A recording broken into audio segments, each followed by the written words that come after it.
Digital دور میں جہاں معلومات جنگل کی آگ کی طرح پھیلتی ہیں، سچائی کے متلاشی پہلے سے کہیں زیادہ اہم ہو گئے ہیں۔ ایسے ہی ایک بے خوف شخص اقرار الحسن ہے، جو ایک ممتاز صحافی ہیں جو اپنی جرأت مندانہ بے نقابی اور سچائی کی مسلسل تلاش کے لیے جانے جاتے ہیں۔ حال ہی میں اسلامیہ یونیورسٹی بہاولپور کے تنازع پر ان کی جرأت مندانہ تحقیقات نے قوم کو ہلا کر رکھ دیا اور بدعنوانی اور ہیرا پھیری کے اندھیرے کو بے نقاب کر دیا۔ تاہم جیسے جیسے وہ اس اسکینڈل کی گہرائی میں گئے، حسن نے خود کو ان لوگوں کے شکنجے میں پایا جو سچائی کو چھپانے کے لیے بے چین تھے اور ان کی زندگی اور سلامتی کو سنگین خطرات کا سامنا تھا۔ اسلامیہ یونیورسٹی بہاولپور پاکستان کا ایک قابل احترام تعلیمی ادارہ ہے، تاہم اس کے معزز چہرے کے نیچے ایک پریشان کن تنازع جنم لے رہا تھا۔ مالی بے ضابطگیوں، فنڈز کے غلط استعمال اور تعلیمی ریکارڈ میں ہیرا پھیری کے الزامات سامنے آئے۔ اقرار الحسن نے اپنی صحافتی ذمہ داری عہدے سے سرشار ہو کر سچائی کو بے نقاب کرنے کے جرأت مندانہ مشن کا آغاز کیا۔ خفیہ تحقیقات اور محتاط تحقیق کے ذریعے انہوں نے دھوکہ دہی کے ایک جال کو بے نقاب کیا جس میں ادارے کے اندر اور اس سے باہر بااثر شخصیات شامل تھیں۔ ان کی تحقیقاتی صحافت نے ان طلباء اور فیکلٹی ممبران کے ساتھ ہونے والی ناانصافیوں کو سامنے لایا جو بدعنوان طریقوں کا شکار تھے۔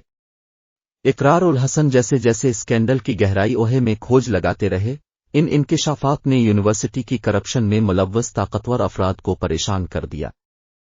اقتدار پر اپنی گرفت برقرار رکھنے اور سچائی کو دبانے کے لیے بے چین ان شخصیات نے دشمنی کے ساتھ جواب دیا۔ جان سے مارنے کی دھمکیاں اور حسن کو خاموش کرانے کی کوششیں ان کے پسندیدہ ہتھیار بن گئیں۔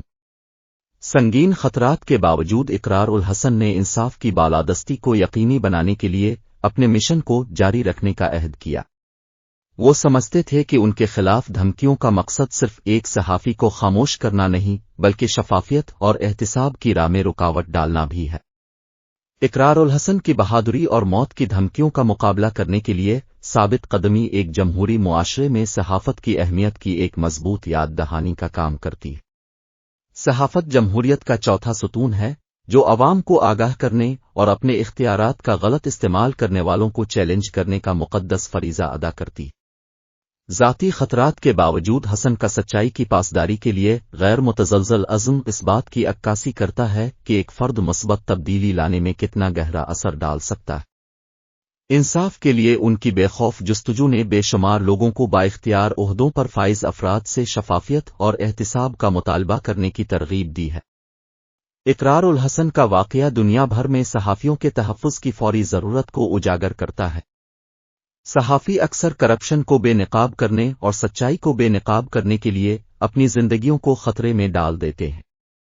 وہ نہ صرف احترام کے مستحق ہیں بلکہ دھمکیوں، ہراسانی اور تشدد سے جامع تحفظ کے بھی مستحق ہیں۔ حکومتوں اور اداروں کو پریس کی آزادی اور ان لوگوں کی زندگیوں کے تحفظ کے لیے فیصلہ کن اقدامات کرنے چاہئیں جو اہم معلومات کو منظر عام پر لانے کے لیے سب کچھ خطرے میں ڈالتے ہیں۔ اور اس کی زندہ مثال ارشد شریف اور عمران ریاض خان ہیں۔ انہوں نے قوم کی آنکھیں کھولنے کے لیے بڑی قیمت ادا کی۔ وہ پاک فوج کے خلاف نہیں بلکہ کچھ کالی بھیڑوں کے خلاف تھے۔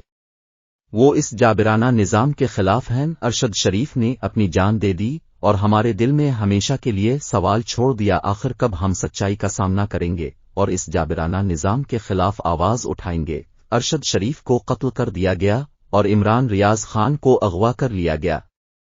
اقرار الحسن کی جانب سے اسلامیہ یونیورسٹی بہاولپور کے تنازع کو بہادری سے بے نقاب کرنے سے کرپشن اور ناانصافی پر روشنی ڈالنے کی صحافت کی طاقت کا مظاہرہ ہوا ہے۔ موت کی دھمکیوں کا سامنا کرنے کے باوجود سچائی کو برقرار رکھنے کا ان کا عزم انصاف کے حصول میں انسانی روح کی لچک کا ثبوت ہے۔ جب ہم اقرار الحسن جیسے صحافیوں کے ساتھ یکجہتی کے ساتھ کھڑے ہیں تو آئیے ہم پریس کی آزادی کے تحفظ کے عزم کا اعادہ کریں اور اس بات کو یقینی بنائیں۔ سچائی ہمیشہ اندھیرے پر غالب آئے گی۔ ہم سب مل کر ایک ایسی دنیا تشکیل دے سکتے ہیں جہاں سچائی کی قدر کی جائے، کرپشن بے نقاب ہو اور ارشد شریف، عمران ریاض، صابر شاکر اور حسن جیسے بہادر صحافیوں کو انصاف کے ہیرو کے طور پر جانا جائے۔ پاکستان زندہ باد۔ If you enjoy our content, kindly consider subscribing to our channel, liking our videos and hitting the notification bell icon.